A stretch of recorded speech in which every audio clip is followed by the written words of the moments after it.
মন্নাথ শ্রী জগন্নাথ মদ্গুরু শ্রী জগদ্গুরু মতাত্মা সর্বভূতাত্মা তস্मै শ্রী গুরবে নমঃ। জয় গুরু, জয় গুরু, জয় গুরু। নিগম ঠাকুর শ্রী শ্রী নিগমানন্দ দেব চ্যানেলে নিগম পরিবারের প্রত্যেক ভক্ত শিষ্যদের জানাই আমার আন্তরিক শুভেচ্ছা ও জয় গুরু, জয় গুরু, জয় মা, অভিনন্দন। আজ আমি তোমাদের সামনে উপস্থিত হয়েছি ঠাকুরের পার্শ্বদের লিখিত কিছু অভয় বাণী নিয়ে, যা আমাদের এই পঙ্কিলময় জগতে, এই পঙ্কিলময় জীবনে আমাদের চলার পথটা খুব সুদৃঢ় হয় এবং সদ্গুরুর কৃপাধন্য হতে পারি। আজ আমি তোমাদের সামনে উপস্থাপনা করব শ্রীকৃষ্ণ চৈতন্য ও নিগমানন্দ দেব।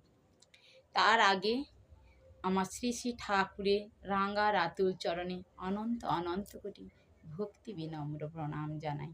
আমার মা জগৎজননী মাতা সুধাংশুবালা মায়ের চরণে জানাই আমার অনন্ত অনন্ত কোটি ভক্তি বিনম্র প্রণাম। সাধু সন্ন্যাসী অন্তেবাসী প্রত্যেকের চরণে রইল যথাযোগ্য ভূমিষ্ঠ প্রণাম। ঠাকুরের প্রাণের দোহেলা ভক্ত শিষ্যগণের চরণে রইল আমার প্রণাম ও ছোটতে রইল আমার আন্তরিক ভালোবাসা। জয় গুরু, জয় গুরু, জয় মা সম্ভাষণ।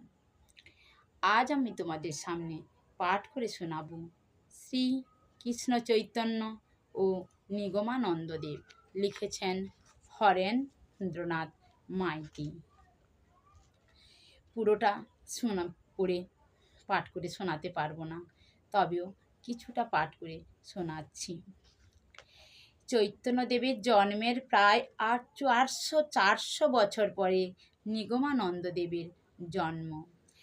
এই দুই মনীষী চিন্তা ও চেতনার সাদৃশ্য বহুলাংশে দেখতে পাওয়া যায়।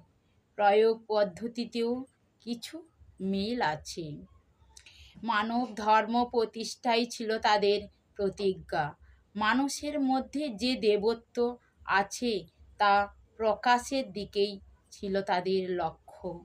সকলের মধ্যে আপনাকে, আপনার মধ্যে সকলকে যারা দেখতে পেয়েছেন, এমনই দুই মনীষী ছিলেন শ্রীকৃষ্ণ চৈতন্য ভারতী তথা শ্রী চৈতন্যদেব ও আমাদের ঠাকুর নিগমানন্দ সরস্বতী। উভয়েই ব্রাহ্মণ কুলোদ্ভব, নদিয়া বিহারী। উভয়ে আবির্ভূত হয়েছেন পূর্ণিমা তিথিতে। বিয়ে করেছেন, পরে দশনামী সম্প্রদায়ভুক্ত সন্ন্যাসীও হয়েছেন। উভয়ে ধর্মের থেকে প্রেমের কথা বেশি বলেছেন। মানুষের প্রেমে মানুষের প্রেম, সম্প্রদায়ের প্রেম, ধর্মে ধর্মে প্রেম।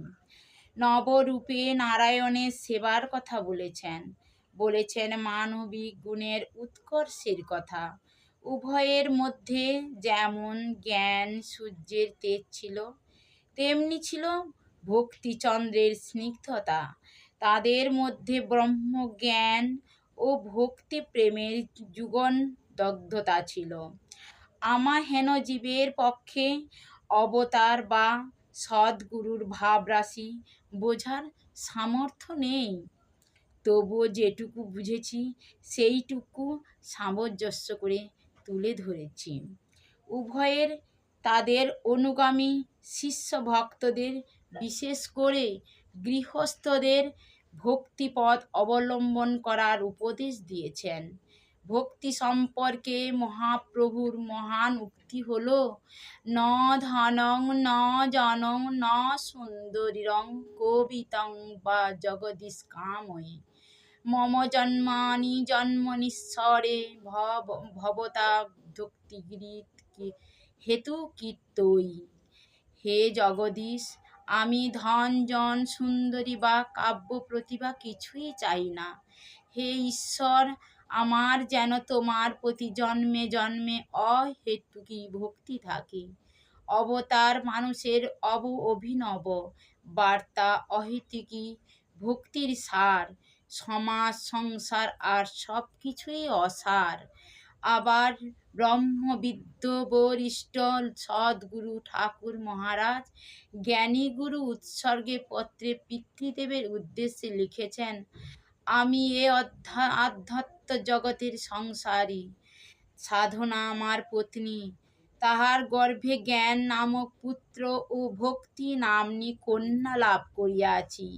কন্যাটিকে আজীবন বুকে রাখিব, পুত্রটিকে আপনার চরণে সমর্পণ করিয়া পিতৃঋণে মুক্ত হইলাম। দেখুন, ব্রহ্মা সাক্ষাৎকার প্রাপ্ত সদ্গুরুও ভক্তিকে কোলছাড়া করতে নারাজ। উভয়ই জীবনের 1/4 অর্থাৎ অবতার পুরুষ 12 বৎসর নিগমানন্দদেব 14 বৎসর নীলাচলে বাস করেছেন। জয় গুরু, জয় গুরু, জয় গুরু।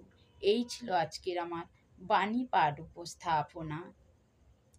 যদি ভালো লাগে, যদি কথাও বলবো না, সত্যিকারে যারা আমাদের গুরুদেবের নিগম পরিবারের সন্তান তাদের অবশ্যই ভালো লাগবে। কারণ ঠাকুরের কথা একটু শুনলে মন ভরবে না, পুরো শুনলে মনটা যদি একটু ভরে। যদি ভালো লাগে তাহলে লাইক, শেয়ার ও কমেন্ট করতে ভুলো না, আর সাবস্ক্রাইব করে পাশে থাকবেন। জয় গুরু, জয়।